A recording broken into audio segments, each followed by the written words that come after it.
Minhas mãos tremiam, não apenas pela idade, mas pelo peso do papel que eu segurava. A carta, com seus números impressos em um preto impiedoso, parecia zombar da minha fragilidade. Cada dígito era um prego a mais no meu caixão, uma soma absurda que representava o custo de tentar viver um pouco mais. O silêncio no apartamento era tão denso que eu podia senti-lo nos ouvidos, um zumbido constante que substituía as vozes que um dia preencheram este lugar. Era um silêncio pesado que carregava o cheiro de solidão e dos remédios que já não faziam efeito. Eu olhava para os valores, para as palavras técnicas que significavam apenas uma coisa: o fim. Eram valores que eu jamais poderia pagar.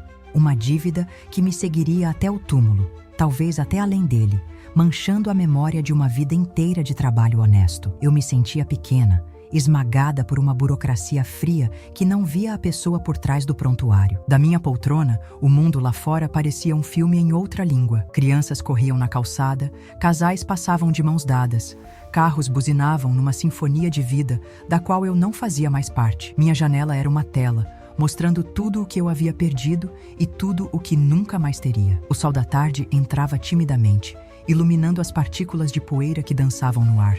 Cada uma delas, uma testemunha silenciosa da minha imobilidade. Meu universo havia encolhido a estas 4 paredes, a este corpo que me traía a cada respiração mais curta. O contraste era uma tortura silenciosa, a vida pulsando lá fora, vibrante e barulhenta, enquanto aqui dentro a minha se esvaía em câmera lenta, num silêncio que gritava abandono. Eu era uma espectadora da existência, separada de tudo por um vidro fino e uma doença implacável. Então, o telefone tocou. O som estridente rasgou o silêncio e fez meu coração, já tão cansado, dar um salto doloroso. Por um instante, uma faísca de esperança tola me aqueceu. Talvez fosse um engano, um novo tratamento, uma palavra de conforto. Mas quando atendi, a voz do outro lado era grave, quase mecânica, desprovida de qualquer calor humano. Era o médico, com suas palavras cuidadosamente escolhidas para não dar margem a falsas expectativas. Ele falava em opções paliativas, em qualidade de vida, eufemismos para dizer que a ciência havia desistido de mim. Não havia mais o que fazer. A leucemia, essa inimiga invisível, havia vencido a batalha. Cada sílaba dele era um golpe, desmontando os poucos castelos de areia que eu ainda construía na minha mente durante as longas madrugadas insones. Naquele momento, algo dentro de mim se quebrou de vez. A pequena chama de resiliência que me manteve de pé por tantos anos, que me fez superar perdas e dores, simplesmente se apagou. Eu me entreguei ao desespero. Não havia lágrimas, apenas um vazio gelado que tomou conta de tudo. Eu olhei ao redor, para os móveis cobertos por um leve pó, para o porta-retratos virado na estante, e entendi que meu fim seria ali, naquele silêncio, naquela solidão. Seria uma morte discreta, anônima. Ninguém bateria à porta.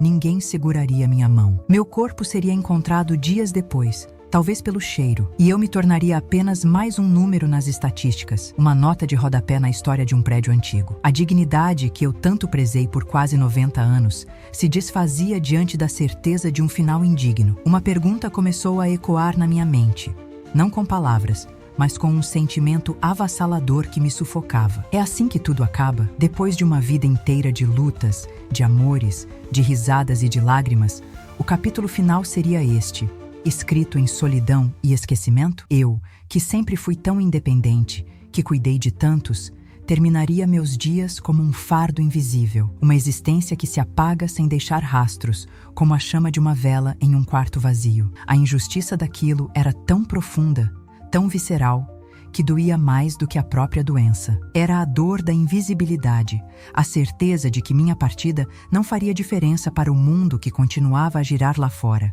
completamente alheio à minha pequena e silenciosa tragédia. Eu me pergunto se você consegue entender a profundidade desse sentimento, essa sensação de ser apagada antes mesmo de partir. Você entenderia o que eu fiz, as escolhas que vieram depois desse momento de escuridão total? Já passou por algo assim, esse abismo de se sentir completamente só, mesmo rodeado por um mundo cheio de gente? É uma solidão que não se cura com companhia, mas com a sensação de pertencer a algum lugar, a alguém. Naquele instante, eu não pertencia a lugar nenhum. Eu era apenas uma história chegando ao fim, sem ninguém para virar a última página ou para se lembrar do que foi escrito nela. Era o fim de tudo, ou pelo menos era o que eu acreditava. Meu nome é Norma, tenho 89 anos, embora, na maior parte do tempo, eu sinta que os números perderam o sentido. A idade não é uma contagem de anos, mas um acúmulo de ausências, de ecos em corredores vazios. Houve um tempo em que minhas mãos,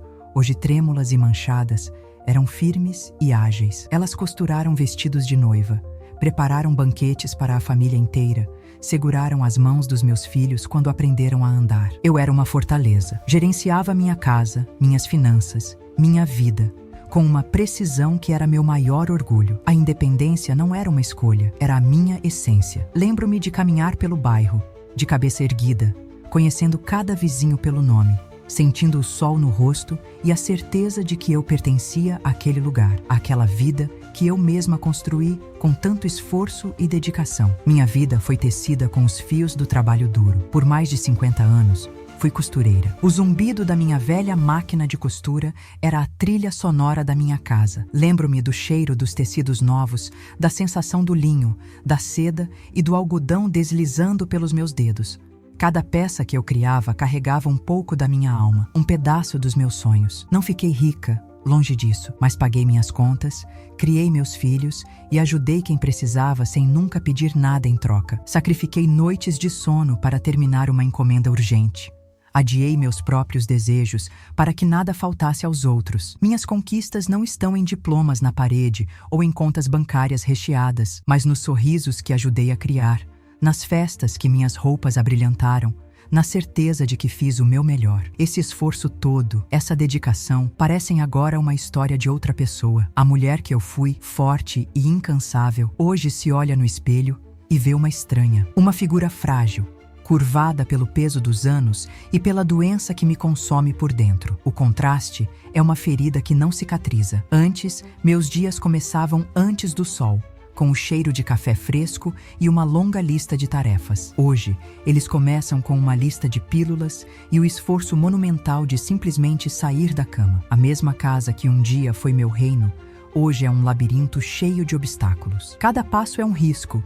Cada tarefa simples, como abrir um pote de geleia, é uma batalha perdida. A humilhação de não conseguir mais fazer o que sempre fiz é um veneno lento que corrói a alma dia após dia. Eu me sento à mesa da cozinha, preparada para uma pessoa só, e meu olhar inevitavelmente recai sobre a cadeira vazia à minha frente. Ali, por mais de 60 anos, sentou-se meu marido, Antônio. O lugar dele nunca foi ocupado. Sua risada ainda ecoa na minha memória, mas o silêncio que ele deixou é ensurdecedor. Meus filhos seguiram suas vidas, construíram suas próprias famílias em outras cidades, como deve ser. Eu entendo, mas a compreensão não alivia o peso da ausência. Os amigos, um a um, foram partindo, levando com eles as histórias, as piadas, a cumplicidade de uma vida compartilhada. Agora, sou a última guardiã de um mundo que não existe mais. Uma rainha solitária de um reino de memórias e fantasmas. A solidão é uma presença física, sentada comigo à mesa, compartilhando meu pão e meu silêncio. Muitos talvez me vejam como uma pobre coitada, uma velha amarga esperando o fim, mas eu não reclamo. Não em voz alta. Aprendi a engolir o choro, a transformar a dor em uma dignidade melancólica. Aceitei minha sorte com a mesma resignação com que se aceita uma tempestade inevitável. Minha resiliência é silenciosa, praticada na penumbra do meu apartamento. Ela está na forma como arrumo minha cama todas as manhãs, mesmo sabendo que talvez não me levante dela no dia seguinte. Está no cuidado que tenho com a minha única samambaia, uma teimosa sobrevivente como eu. Não peço ajuda, não me queixo, apenas aguento. É a última fagulha daquela mulher forte que eu fui, uma teimosia em não me entregar completamente à escuridão, mesmo quando ela já inunda a sala. É curioso como a mente funciona. No meio de uma tarde silenciosa, o cheiro de um bolo assando no apartamento vizinho me transporta para a minha própria cozinha. Décadas atrás, com meus filhos correndo ao redor, suas risadas preenchendo cada canto. Por um instante, a dor nas juntas desaparece, a falta de ar se acalma, e eu estou lá, jovem e feliz. Mas então, a memória se dissipa como fumaça, e a realidade do agora me atinge com a força de um soco. A cadeira vazia, o silêncio, o corpo que não me obedece. Esses momentos de lucidez do passado são, ao mesmo tempo, uma bênção e uma maldição. Eles me lembram que eu vivi, que eu amei, mas também escancaram o abismo que existe entre a vida que eu tive e o fim que me espera. Hoje, a mulher que construiu tudo com as próprias mãos se vê diante de uma dívida impagável, de uma doença terminal e de uma solidão que a devora. O sistema que deveria me amparar agora me envia contas que selam meu destino. A sociedade que ajudei a construir com meu trabalho agora me vira as costas. Sinto-me como um objeto antigo,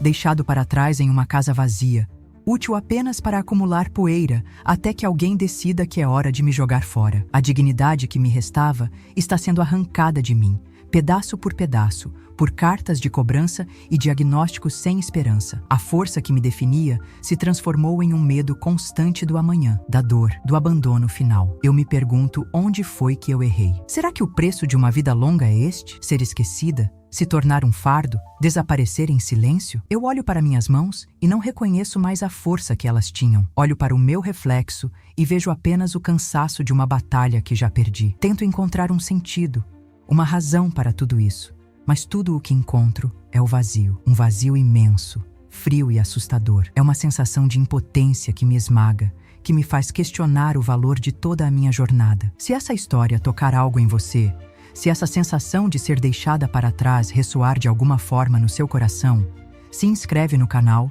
e me conta aqui nos comentários o que você faria no meu lugar. Como alguém encontra forças para continuar quando o mundo parece ter se esquecido de que você ainda existe? Como se luta quando não há mais armas, nem esperança, nem um único aliado à vista? Eu realmente gostaria de saber, porque da minha janela eu já não consigo enxergar nenhuma resposta. Meus inimigos não têm rosto, não têm nome que eu possa amaldiçoar em voz alta. Eles são forças silenciosas, implacáveis, que se instalaram na minha vida sem pedir licença. A primeira, e talvez a mais cruel, é esta doença que corre nas minhas veias, a leucemia. Ela não chegou como uma tempestade, anunciando sua vinda. Pelo contrário, ela se infiltrou sorrateiramente, disfarçada de cansaço, de uma fraqueza que eu, teimosa, insistia em chamar de velhice. Era uma indisposição passageira, eu dizia a mim mesma, mas a verdade é que ela era uma ladra paciente. Dia após dia, roubava um pouco mais da minha energia,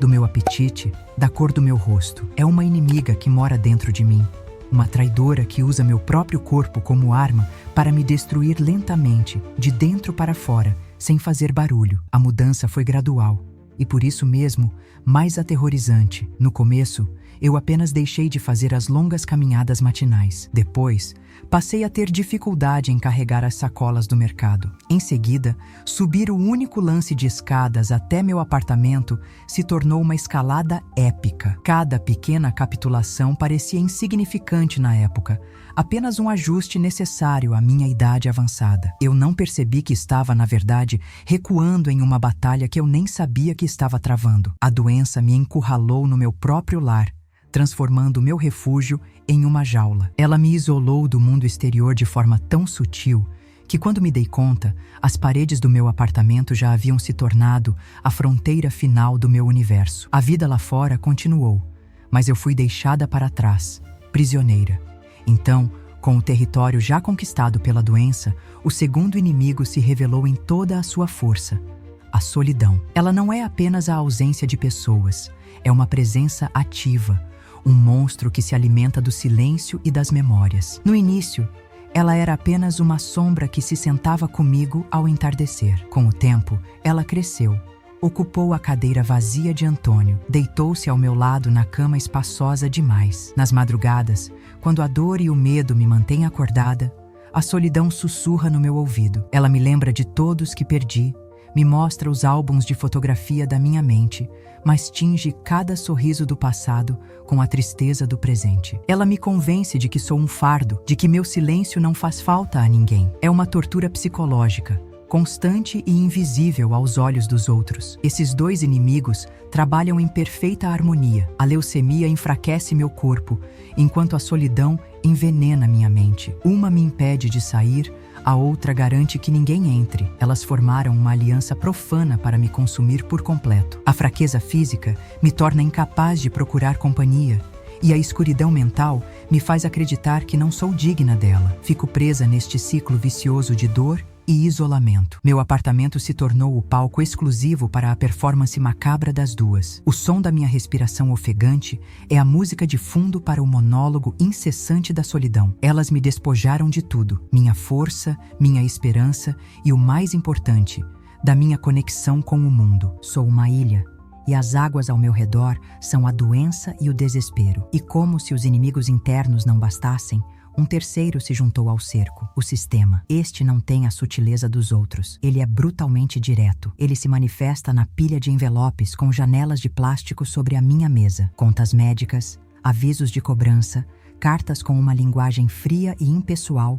que traduzem minha existência a um conjunto de códigos e valores. Para o sistema, eu não sou Norma, uma mulher de 89 anos que construiu uma vida. Eu sou um número de processo, uma inadimplente, um problema a ser resolvido. A cada carta, sinto minha humanidade sendo raspada. A burocracia insensível me desumaniza, transforma minha luta pela vida em uma transação comercial fracassada.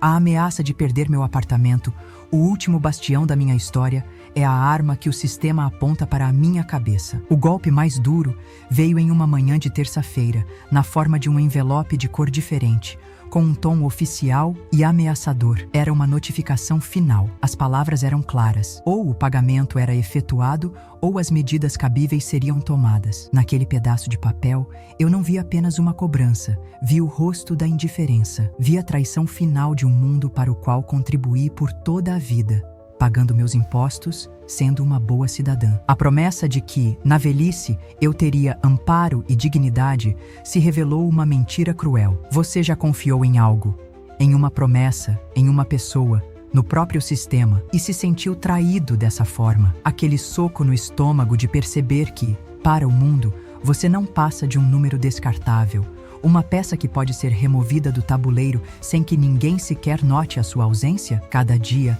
amanhece igual ao anterior, cinzento e silencioso. A primeira coisa que sinto é o frio do chão nos meus pés descalços, um lembrete de que estou viva, mas não de um jeito bom. O ritual matinal é uma batalha. Meus dedos, enrijecidos pela artrite, lutam para abrir os frascos de comprimidos. São tantos, de tantas cores, que parecem um punhado de doces amargos. Engulo um por um com um gole d'água, sentindo o gosto químico raspar a garganta. O café da manhã é um pão seco que mal consigo mastigar e um café ralo que desce sem sabor. O tic-tac do velho relógio na parede é a única companhia, marcando o tempo que passa dolorosamente devagar. Cada tique é um segundo a menos na minha vida, mas um segundo a mais nesta agonia. Olho para as mesmas paredes, a mesma poeira, e sinto a injustiça de uma vida inteira de movimento terminar em estagnação. Às vezes, um som vindo da rua, uma melodia antiga tocando no rádio de um vizinho, me arranca deste torpor e me joga no passado. Fecho os olhos e não estou mais neste apartamento mofado. Estou num salão de festas, décadas atrás, nos braços fortes do meu Antônio. Sinto o cheiro do seu perfume, o tecido do seu paletó sob os meus dedos, a forma como ele me guiava pelo salão com uma confiança que me fazia sentir a mulher mais sortuda do mundo. A música nos envolvia, as luzes giravam e nós ríamos, cheios de planos e de uma vida inteira pela frente. A sensação de estar tão viva, tão plena, é quase palpável. Mas então, a música acaba. Meus olhos se abrem e a dor nas costas me traz de volta. O salão desaparece e tudo o que resta é o silêncio e a memória agridoce de uma felicidade que nunca mais voltará. Foi numa dessas tardes cinzentas que a rotina se quebrou. Eu voltava do mercado, com uma única sacola que pesava como chumbo. O ar me faltava, as pernas tremiam, e então o inevitável aconteceu. A sacola de papel rasgou e tudo se espalhou pelo corredor. Uma laranja rolou para longe, a caixa de leite se abriu. Fiquei parada, olhando para a pequena bagunça e senti vontade de chorar de pura impotência. Foi quando a porta do apartamento em frente se abriu. Um rapaz jovem, que eu só conhecia de vista, apareceu. Ele não disse nada, apenas sorriu gentilmente. Se abaixou e começou a juntar minhas coisas, com uma calma que me desarmou. Seu nome, eu descobriria depois, era Chris. Naquele momento, ele era apenas um par de mãos firmes e um sorriso que iluminou a escuridão do meu dia. A bondade dele me pegou de surpresa. Eu estava tão acostumada com a indiferença, com os olhares de pena ou com as pessoas que simplesmente desviavam o caminho, que um gesto de pura e simples gentileza parecia algo de outro mundo. Por um instante, desconfiei. Qual seria o interesse dele? Ninguém faz nada por nada. A vida já tinha me ensinado essa lição de forma dura. Mas não havia nada em seus olhos além de uma preocupação genuína. Ele me ajudou a levar a sacola remendada para dentro, perguntou se eu estava bem e foi embora. Fiquei parada na porta, sentindo o eco daquela breve interação humana. Fazia tanto tempo que alguém não me olhava nos olhos daquele jeito.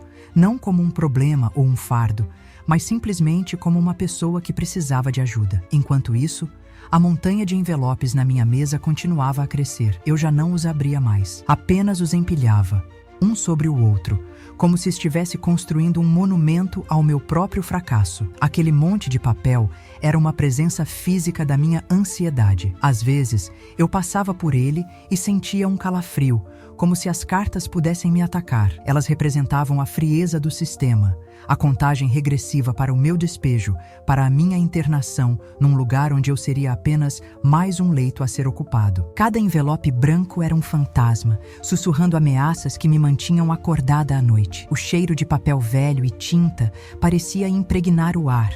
O odor da minha ruína iminente, da injustiça de ser punida por ficar doente e velha. Alguns dias depois, ouvi uma batida na porta. Meu coração acelerou, pensando ser um oficial de justiça. Mas era ele, Chris. Ele sorria, segurando 2 sacolas de supermercado. Disse que estava indo às compras e pensou que eu poderia precisar de algo. Sua naturalidade me deixou sem palavras. Eu hesitei, meu orgulho gritando para que eu recusasse, para que eu não mostrasse minha fraqueza. Mas ele insistiu de um jeito tão leve, tão respeitoso, que acabei cedendo. Ele entrou, guardou as compras para mim e pela primeira vez em meses, minha geladeira não parecia tão vazia. Sentamos por alguns minutos na cozinha e ele falou sobre o seu trabalho, sobre um filme que assistiu. Sua conversa trivial e despretensiosa foi como um gole de água fresca no meio de um deserto de solidão. Foi nesse dia que seu olhar caiu sobre a pilha de contas na mesa. Eu tentei cobri-las, envergonhada, mas era tarde demais. O silêncio que se seguiu foi pesado. Eu não precisei dizer nada.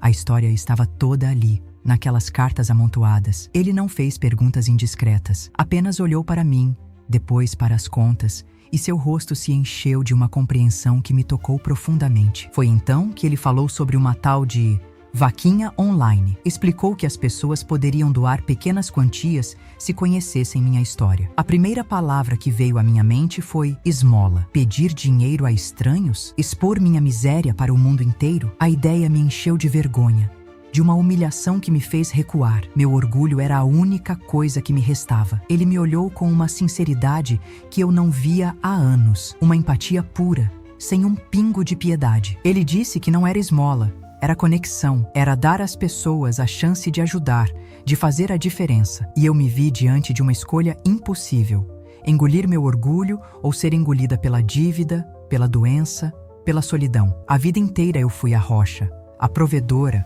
a que nunca pedia. E agora, um rapaz que mal me conhecia me oferecia uma chance, uma tábua de salvação que exigia de mim o ato supremo de rendição. O que você faria nesse momento? Aceitaria a ajuda, mesmo que isso significasse expor toda a sua fragilidade para o mundo? Ou se agarraria ao orgulho, mesmo que ele te afundasse junto? Para meu completo espanto, eu aceitei. E o que aconteceu nos dias seguintes foi um pequeno milagre. Chris criou a página, contou minha história com um respeito que me fez chorar e as doações começaram a chegar. Eram pessoas de todos os lugares, estranhos que nunca vi na vida, deixando mensagens de apoio junto com suas contribuições. Cada real doado, cada palavra de carinho, era como um tijolo reconstruindo minha fé na humanidade. Eu, que me sentia invisível, de repente era vista por centenas de pessoas. Chris me mostrava os números crescendo no celular dele, e eu não conseguia acreditar. A sensação de não estar mais sozinha naquela luta,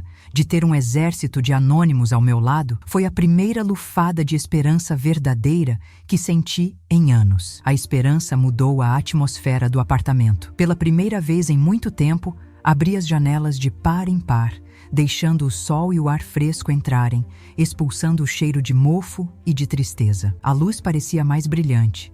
A comida que Chris às vezes trazia para mim parecia ter mais sabor. O zumbido constante da solidão nos meus ouvidos foi substituído pelo som das notificações de doação no celular dele. Era uma melodia de compaixão. Por um breve e mágico período, a leucemia pareceu recuar para um canto escuro, intimidada por tanta luz. A solidão se encolheu, sem espaço para seus sussurros maldosos. Eu me sentia mais leve, como se um peso imenso tivesse sido tirado dos meus ombros. Comecei a acreditar que talvez, apenas talvez, haveria um final diferente para a minha história. Mas a escuridão, eu aprenderia, é paciente. O dinheiro arrecadado foi uma bênção. Pagou as contas mais urgentes, comprou meus remédios por alguns meses e adiou a catástrofe. Contudo, a realidade da minha condição era uma conta que nunca parava de chegar. As doações, como era natural, começaram a diminuir. A atenção do mundo é passageira, as pessoas seguem com suas vidas, e novas histórias, novas tragédias, ocupam o lugar da minha. Aos poucos, a barra de progresso na página da vaquinha parou de se mover. O fluxo de esperança se transformou em um gotejar, e finalmente secou. A sensação de ver aquela luz se apagando lentamente foi quase pior do que nunca tê-la visto. Era como provar a liberdade e ser jogada de volta na cela. Com o fim do dinheiro, o desespero voltou, e desta vez, ele trouxe uma amargura que eu não conhecia. Eu havia provado da esperança, e sua perda deixou um gosto de cinzas na minha boca. A pilha de contas, que havia diminuído, começou a crescer novamente, um monstro de papel renascendo das cinzas. O silêncio retornou ao apartamento, mas agora ele era mais pesado, mais acusador. A solidão voltou a se sentar ao meu lado, e seus sussurros eram mais cruéis do que nunca. Você realmente acreditou? Ela parecia zombar. Achou que eles se importavam? Você é só mais uma história triste. E histórias tristes sempre acabam. A queda foi mais dura porque eu havia experimentado a sensação de voar, mesmo que por um breve instante. Naquele período, meu olhar se voltou para o porta-retratos na estante. Era uma foto antiga, da primeira casa que comprei com Antônio. Nossos rostos jovens, cheios de sonhos. Ao lado, uma foto mais recente, do último aniversário que passei com um dos meus filhos, antes de ele se mudar para o exterior. Uma promessa de que ligaria toda semana. Uma promessa que a vida se encarregou de diluir. Aquele objeto, que antes me trazia conforto, agora parecia zombar de mim. Com as mãos trêmulas, eu o peguei e pela primeira vez o virei de bruços. Não era raiva deles, mas uma profunda tristeza pelo abismo que a vida cria entre as pessoas. Eu me sentia abandonada, não apenas pelo sistema, mas pelas próprias leis da vida, que empurram todos para a frente e não deixam ninguém olhar para trás. A única coisa que não mudou foi a presença de Chris. Mesmo com o fracasso da vaquinha em ser uma solução definitiva, ele não desapareceu. Pelo contrário, suas visitas se tornaram mais frequentes. Ele não falava mais em dinheiro. Em vez disso, trazia um pedaço de bolo, um livro que achava que eu gostaria, ou simplesmente se sentava em silêncio comigo, assistindo a um programa qualquer na televisão. A companhia dele se tornou o meu único remédio. Ele não tentava mais me salvar da minha dívida ou da minha doença. Ele estava ali para me salvar da solidão, e isso, eu estava começando a entender, era muito mais importante. Ele não me via como um projeto de caridade, mas como sua vizinha, sua amiga. E isso tornava tudo ainda mais injusto, de uma forma estranha e dolorosa. A compaixão, o cuidado, o afeto não vinham de onde eu esperava. Não do sistema que eu ajudei a construir. Não da família que eu criei, mas de um completo estranho. Um rapaz jovem o suficiente para ser meu bisneto. Por que ele? Porque ele era o único que me via. A bondade dele, em vez de apenas me consolar, também ressaltava o abandono de todo o resto. Era um farol de luz que, ao iluminar meu rosto, mostrava também a escuridão profunda que me cercava por todos os lados. Era a prova viva de que a família que nos resta no fim não é, necessariamente, a que o sangue define. A carta que selou meu destino chegou numa manhã chuvosa, como se até o céu estivesse de luto pela minha vida. Não era como as outras. O papel era mais grosso, o tom mais severo. Era a notificação final. Eu tinha uma data limite, 1 dia e 1 hora marcados para deixar o apartamento que foi meu lar por mais de 60 anos. O documento falava em reintegração de posse e, numa cláusula fria, mencionava um encaminhamento para um abrigo de idosos, um asilo, a palavra que eu mais temia em toda a minha vida. Eles me dariam um leito,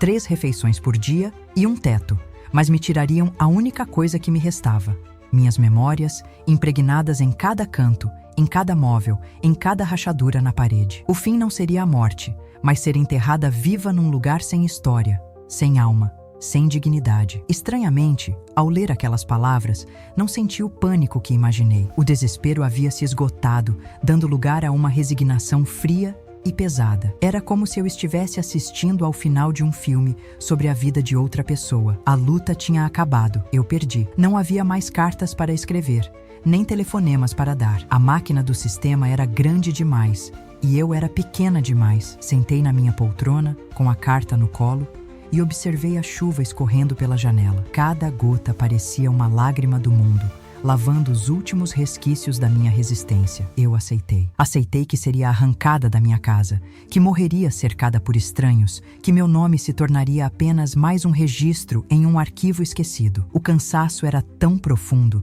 que a rendição pareceu, por um instante, uma forma de paz. Chris apareceu no final da tarde, com o pretexto de me trazer um pão doce. Ele me encontrou imóvel, ainda com a carta na mão. Ele não precisou perguntar. Pegou o papel, leu em silêncio, e eu vi algo mudar em seu rosto. A gentileza deu lugar a uma fúria contida, uma indignação que queimava em seus olhos. Ele amassou o papel com força, o gesto carregado de uma raiva que eu não tinha mais forças para sentir. Ele olhou para a carta, depois para mim, e sua voz saiu baixa, mas firme como aço. Isso não vai acontecer, Norma. Eu não vou deixar. Foram apenas 7 palavras, mas elas continham uma promessa tão poderosa que, contra a minha vontade, uma pequena e teimosa fagulha de dúvida sobre o meu destino se acendeu no meu peito. Eu sabia que ele queria ajudar, mas o que um rapaz com um coração bom poderia fazer contra a máquina fria da burocracia? A ajuda que ele conseguiu online foi uma luz na escuridão.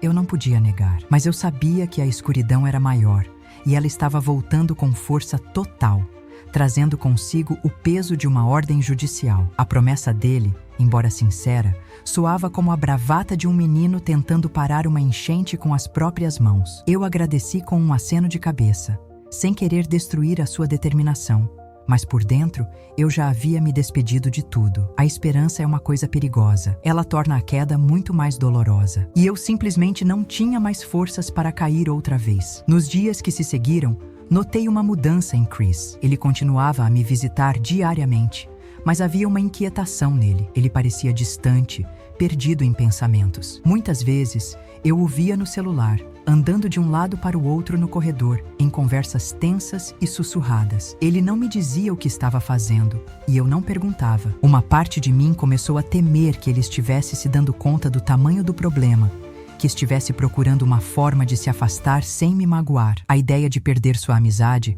a única âncora que me restava, era mais assustadora do que o próprio despejo. Eu me preparava para mais uma perda, a mais cruel de todas, sentindo a solidão me rondando, pronta para dar o bote final. O estresse e a ansiedade cobraram seu preço do meu corpo já tão frágil. A doença, que parecia adormecida, despertou com uma nova ferocidade. As dores se intensificaram.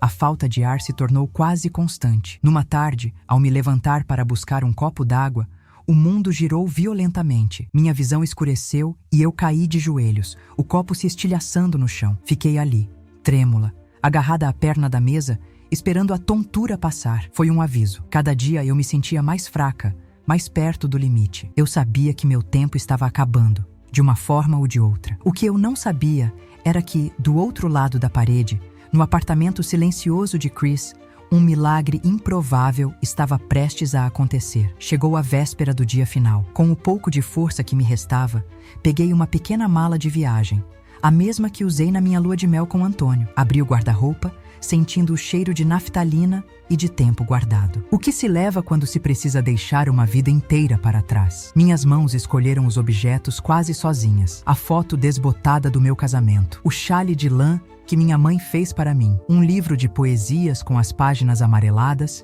que Antônio me lia nas noites de inverno. Eram peças da minha alma, fragmentos da mulher que eu fui. Cada item colocado na mala era uma despedida, um reconhecimento de que tudo aquilo estava acabando. O ato de arrumar aquela mala foi a minha capitulação final. Enquanto fechava o zíper da pequena mala, uma calma estranha tomou conta de mim. A calma dos condenados, talvez. A paz que vem quando não há mais nada a ser feito, quando todas as possibilidades se esgotaram e tudo o que resta é aceitar. Quando peguei naquela mala, eu aceitei meu destino. Fechei os olhos e me preparei para o fim da minha história, para ser levada para um lugar sem memórias, para esperar a morte entre estranhos. Não haveria mais luta, nem medo, apenas o vazio. Mas o destino, ao que parece, tinha outros planos para mim, e ele estava prestes a bater à minha porta, não na forma de um oficial de justiça, mas de algo que eu jamais poderia ter imaginado. Amanhã, às 9 da manhã, eles virão me buscar. A mala está pronta, ao lado da porta. O relógio na parede parece zombar de mim, seus tiques soando como uma contagem regressiva para o fim. Sinto o peso dos meus 89 anos como nunca senti antes. É o fim da linha. Não há mais para onde correr.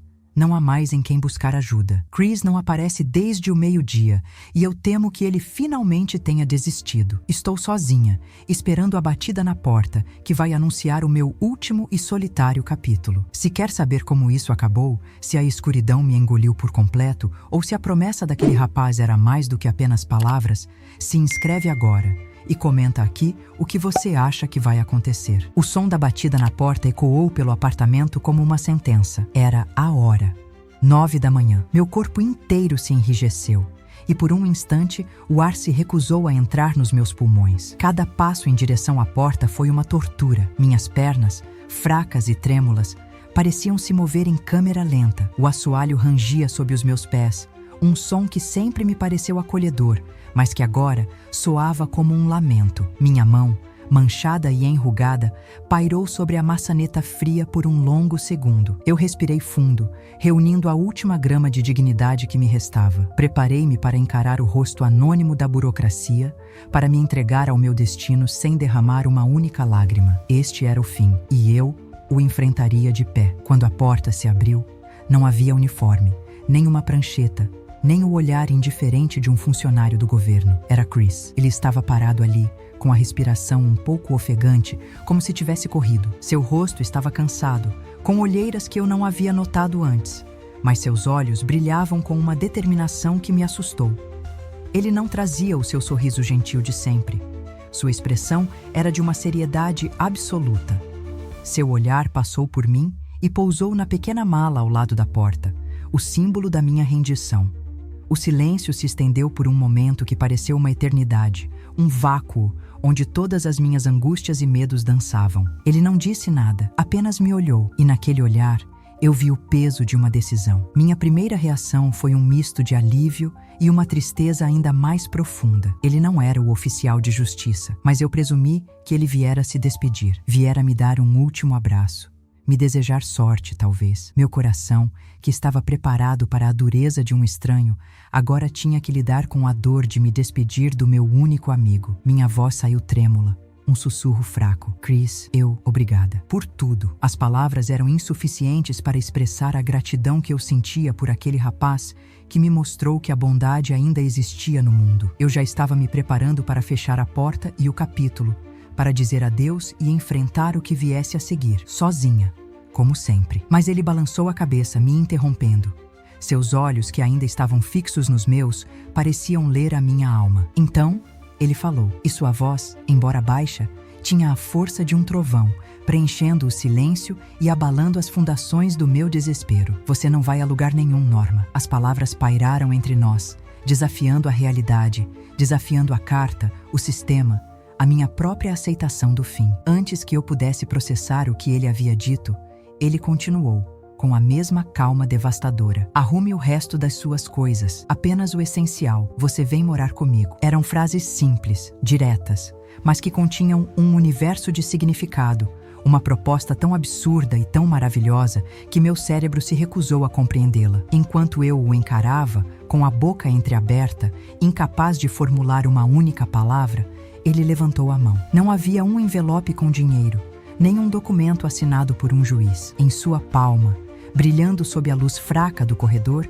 estava uma única chave. Uma chave comum, de latão, igual a tantas outras. Mas para mim, era o objeto mais precioso do mundo. Ele deu um passo à frente, pegou minha mão trêmula e fria e colocou a chave nela, fechando meus dedos sobre o metal. O calor da sua mão envolveu a minha. Esta é a sua chave agora, ele disse, suavemente. Eu olhei para a chave, depois para ele. Não era a chave de um cofre, mas a chave de um lar, de uma vida. Então, ele entrou no meu apartamento, passando por mim como se eu fosse uma estátua. Seus olhos foram direto para a mala, minha pequena bagagem de exílio. Sem hesitar, ele se abaixou, pegou a mala pela alça e, com um gesto firme e decidido, a carregou para o canto mais distante da sala, longe da porta de saída. Aquele ato simples foi mais poderoso do que qualquer palavra. Ele não estava apenas movendo um objeto, ele estava cancelando meu despejo, reescrevendo meu destino, declarando que minha jornada solitária havia chegado ao fim. A mala, que representava minha derrota e meu abandono, foi posta de lado, tornada irrelevante. Naquele momento, entendi que a promessa dele não eram apenas palavras vazias. Foi como se uma represa se rompesse dentro de mim. Toda a dor, todo o medo, toda a solidão que eu mantive represados por meses, talvez anos, vieram à tona em uma onda avassaladora. Eu desabei. Não chorei de forma contida. Eu solucei.